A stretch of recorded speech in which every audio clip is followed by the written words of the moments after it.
Tentunya banyak yang bertanya kenapa di akun kepala sekolah, tentunya di pengelolaan kinerja, ada banyak upload dokumen yang tadinya hanya 3 KWSP dalam bentuk kehadiran, dan dokumen penunjang lainnya ternyata sekarang ada 5 atau 4 ya teman-teman ya. Kita coba buka di pengelolaan kinerjanya nih. Nah teman-teman semua, dikumpulkan dokumen di sini ada 1, 2, 3, 4, 5. Ada 5 yang harus diupload di menu kepala sekolah. Tentunya yang pertama adalah KWSP yang kemarin sudah ada, kemudian ada perencanaan satuan pendidikan, ada dokumen laporan satuan pendidikan, ada dokumen kehadiran kelas, yang ketiga, yang selanjutnya adalah surat penugasan.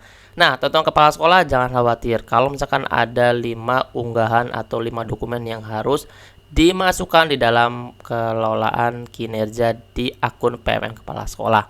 Nah, dari 5 uploadan ini itu batas tengah waktunya sampai bulan Juni. Jadi masih ada waktu kita untuk sampai ke bulan Juni. Kita akan pilih juga mana yang teman-teman semua bisa dan sudah ada dokumennya. Seperti misalkan dokumen KWSP, silakan untuk diupload. Nah, kalau misalkan dokumen KWSP sudah bisa diupload, silakan teman-teman semua diupload, nanti dia akan tersimpan seperti biasanya. Walaupun dokumen perencanaan satuan pendidikan itu belum diupload. Jadi masih bisa ya. Kalau dulu KWSP dan bentuk kehadiran kelas itu harus diupload bersama-sama. Saat ini ada 5 yang harus diupload. Nanti kita akan bahas ya satu persatu teman-teman semua berikut dengan jenis dokumennya seperti apa. Nah, teman-teman semua, di dokumen perencanaan satuan pendidikan saya sudah membuat satu contoh. Mungkin ini bisa menjadi referensi teman-teman kepala sekolah yang akan membuat dokumen perencanaan satuan pendidikan. Tapi kita harus tahu dulu apa itu dokumen perencanaan satuan pendidikan. Di dokumen perencanaan satuan pendidikan ini sama saja dengan program jangka pendek teman-teman kepala sekolah. Seperti program jangka pendek 1 tahun. Nah, dari tahun 2023 sampai tahun 2024. Tentunya dari semester 1 sampai dengan semester 2, dari Juli sampai dengan Juni. Nah, teman-teman semua dibuat sebuah perencanaan satuan pendidikannya dalam 1 tahun. Tidak perlu banyak, yang penting teman-teman semua ada dari program tersebut tertuang pada dokumen perencanaan satuan pendidikannya. Baru nanti setelah ini kita buat, baru kita memberikan laporan. Laporan ini adalah laporan dari perencanaan satuan pendidikannya. Misalkan kita akan buat dulu dokumen perencanaan satuan pendidikannya ya. Nah, di sini saya menggunakan aplikasi Canva. Untuk teman-teman semua yang tidak menggunakan aplikasi Canva, menggunakan Microsoft Word, silakan menggunakan Microsoft Word yang mudah dan bisa dipahami oleh semuanya. Nah, kali ini kita akan coba di aplikasi Canva. Di sini teman-teman semua, kalau misalkan mau membuat aplikasi Canva, silakan desainnya teman-teman semua buat template dokumennya A4 ya. Dari misalkan seperti ini, buat desain, kemudian di sini teman-teman semua tinggal ketik aja A4 seperti ini. Nanti teman-teman semua akan ditampilkan kertas kosong seperti ini. Kemudian teman-teman semua tinggal pilih desain yang mana yang akan jadikan teman-teman covernya. Nah, saya membuat cover ini 100% dari Canva. Tinggal teman-teman contek aja yang ada di sini, kemudian ganti nama-nama yang di sininya. Seperti itu. Let's go ya, kita apa saja yang ada di dalam dokumen perencanaan satuan pendidikan ini. Nah, tentunya halaman kedua itu adalah kata pengantar. Kata pengantar ini teman-teman semua bisa melihat dari latar belakang sekolah sampai dengan latar belakang program yang akan teman-teman cantumkan di dokumen perencanaan satuan pendidikan ini. Nah, di sini cukup ada 3, 4 atau 5 paragraf. Teman-teman tinggal belakangnya atau di akhirnya itu penyusunnya siapa. Di sini penyusunnya adalah kepala sekolah ya. Nah, kemudian di slide ketiga, setelah slide 1 adalah cover, slide kedua adalah kata pengantar. Kita ke slide ketiga yaitu pendahuluan atau biasa teman-teman katakan atau kenal dengan bab 1. Di sini latar belakangnya cukup simpel saja, satu paragraf hanya untuk menjelaskan bahwa latar belakang pembuatan DPS ini apa.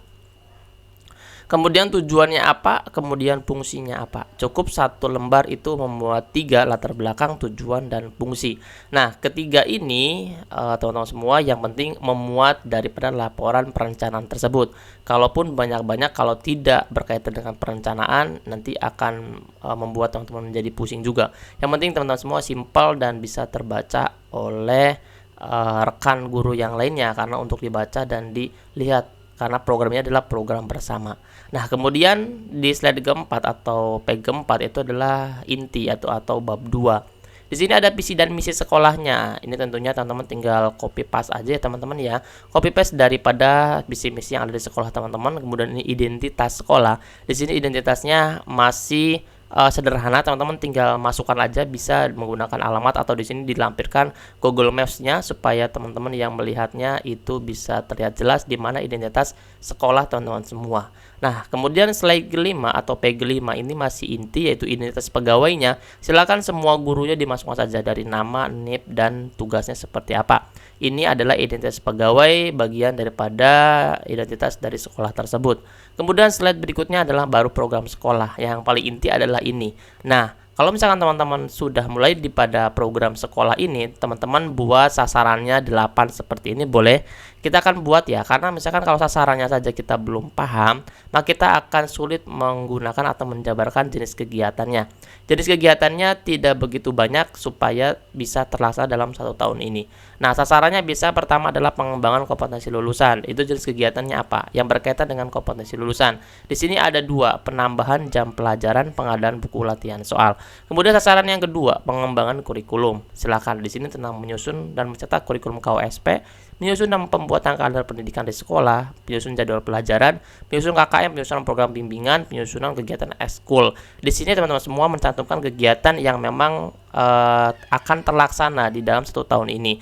Namanya rencana berarti mendekati pelaksanaan teman-teman semua yang mudah dilakukan dan itu menunjang kebutuhan sekolah seperti itu. Kalau misalkan kebutuhan sekolah teman-teman semua sama yang ada di contoh ini, silahkan bisa dilihat. Teman-teman semua sasarannya boleh disamakan, tapi nanti jenis kegiatannya menyesuaikan kebutuhan sekolahnya masing-masing. Nah, ketiga yaitu pengembangan proses pembelajaran. Di sini ada pengembangan pendidikan berkarakter, pembelajaran remedial dan pengayaan, pengenalan perangkat ajar, kegiatan tumbuh kembang minat siswa, transisi siswa dari PAUD ke SD. Dari sasaran ketiga ini teman-teman semua bisa terlihat bagaimana cara pengembangan proses pembelajarannya. Silakan teman-teman bisa diadopsi dan ditambahkan sesuai dengan kebutuhan sekolahnya. Sedangkan kita langsung ke sasaran keempat ya teman-teman ya, pengembangan pendidik dan tenaga kependidikan. Ini tentang guru ya. Kegiatan K3S, kegiatan KKG, kegiatan gugus, kegiatan seminar dan workshop. Kemudian yang 5 adalah sasaran pengembangan sarana dan prasarana sekolah berkaitan dengan sarpras nih. Perawatan sarana dan prasarana sekolah, perbaikan sanitasi, atau teman-teman di sini bisa ditambahkan karena mungkin ada rencana untuk pembelian lemari atau pembelian apa, silakan dimasukkan di dalam pengembangan sarana dan prasarana di sini. Silakan ya. Nanti makanya ini berkonsultasi dengan guru dan pihak bendahara sekolahnya. Nah, nomor 6 adalah pengembangan dan implementasi manajemen sekolah, penerimaan peserta didik baru, pembagian tugas guru dalam PBM, pembimbingan guru supervisi. Ini termasuk ke dalam pengembangan implementasi manajemen sekolah, termasuk pada pembimbingan guru supervisi yang sekarang teman-teman akan lakukan, yaitu observasi pengelolaan kinerjanya. Nah, kemudian nomor 7 sasarannya adalah pengembangan dan penggalian sumber dana pendidikan, pengelolaan keuangan 1, karena penggalian sumber dana pendidikan itu di sekolah badan operasional sekolah ya teman-teman ya, atau disingkat dengan BOS seperti itu. Kemudian nomor 8 adalah pengembangan dan implementasi sistem penilaian. Ulangan formatif dan sumatif itu pasti ada di sistem sekolah. Formatif itu penilaian pada saat pembelajaran, sedangkan sumatif adalah bagian dari beberapa kompetensi dasar atau beberapa materi yang diujikan seperti UTS dan ujian akhir semesternya. Kemudian terakhir adalah analisis soal dan refleksi. Ada 8 di sini teman-teman semua sasarannya, tapi jenis kegiatannya lebih daripada 8 itu nggak apa-apa.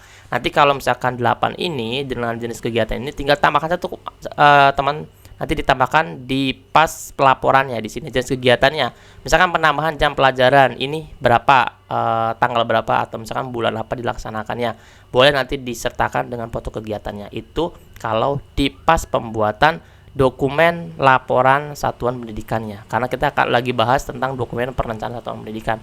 Ini simpel teman-teman semua, tinggal program sekolahnya ada 8 sasaran, jenis kegiatan yang menyesuaikan. Terakhir adalah penutup saran dan penutup seperti ini. Selesai, kemudian ini cover penutupnya. Jadi ada total 9 halaman. Halaman pertama cover, halaman terakhir juga cover. Jadi hanya ada 7 slide atau 7 page untuk memberikan dokumen perencanaan. Yang terpenting di dalam dokumen perencanaan itu adalah program sekolahnya, seperti itu. Nah, nanti kita akan bahas juga teman-teman semua tentang bagaimana cara membuat laporan satuan pendidikan sesuai dengan perencanaan satuan pendidikannya, seperti itu. Jadi dokumennya tidak mengada-ada juga teman-teman semua, harusnya dokumen perencanaan ini sudah ada di awal semester di bulan Juli kemarin. Mudah-mudahan ini bermanfaat. Teman-teman semua dari akun kepala sekolah silahkan bisa cek lagi dokumen yang akan diupload. Seperti itu. Kalau misalnya sudah ada dokumen KUSP, silahkan langsung upload aja supaya nanti dipipil ya teman-teman ya, sampai nanti di bulan Juni ini teman-teman sudah semua teruploadnya. Oke, nanti kita akan bahas lagi di video selanjutnya bagaimana cara membuat dokumen laporan atau pendidikan. Jangan lupa teman-teman, supaya tidak tertinggal, teman-teman subscribe ya di channel ini, like dan bagikan ke teman-teman guru yang lainnya, dari teman-teman kepala sekolah yang lainnya. Mudah-mudahan ini bermanfaat dan menjadi amal ajaran untuk kita semua. Nanti kita akan lanjut lagi ya. Dadah.